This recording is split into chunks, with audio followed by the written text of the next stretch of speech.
Okay, well, I finally finished my dress, and since all of you have understood the misery I have gone through trying to figure out what to wear, and then I end up having to sew the dress, and I don't really like that, but anyways, it came out pretty nice, so I put it on and thought you'd like to see how it came out. It's a very simple pattern, but I like it.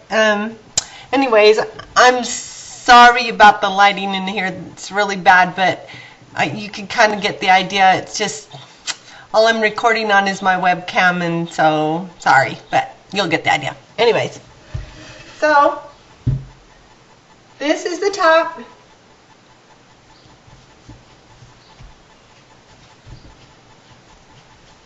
And I like it.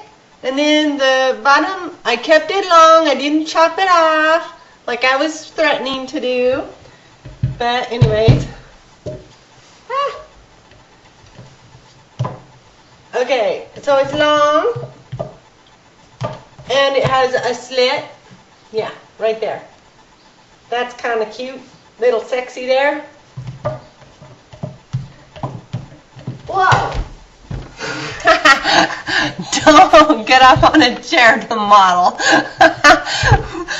Okay, anyways, it turned out pretty cute, so I'm happy about that. Okay, so being that it's Easter time, I thought I would tell you one of my memories, because, you know, my husband's family has been in the egg business. Most of you know that. And so when I met him, they had this little egg farm up in Rexburg, Idaho. And I decided I'll get a job there so I could earn some extra money to help pay for my wedding. And so one of my job was to gather eggs. And most of you have seen inside chicken coops. They're like long rows with all these chickens in cages. And like the little chicken lays its little egg and it rolls out of the cage and it goes on this belt. And things are more modernized now, but back then this is how we did it. And those belts, you'd turn a switch on and it would bring all the eggs from all the chickens up front, and then there was a person up front that'd stand there and pick up the eggs and put them in flats and stack the flats on pallets. So that was what my job was.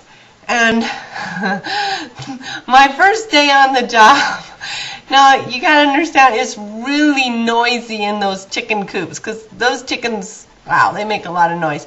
And I wasn't, you know, really sure what I was supposed to be listening for. So I went in and I'm wearing my little farmer looking clothes, which was not pretty.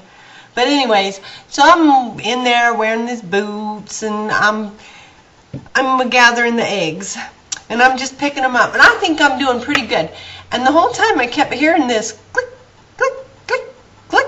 And I didn't know, was it chicken? Was it the machines? I don't know what it was. So I just kept gathering and gathering, and like there's this big door on the side that, you know, people come in, and it was closed.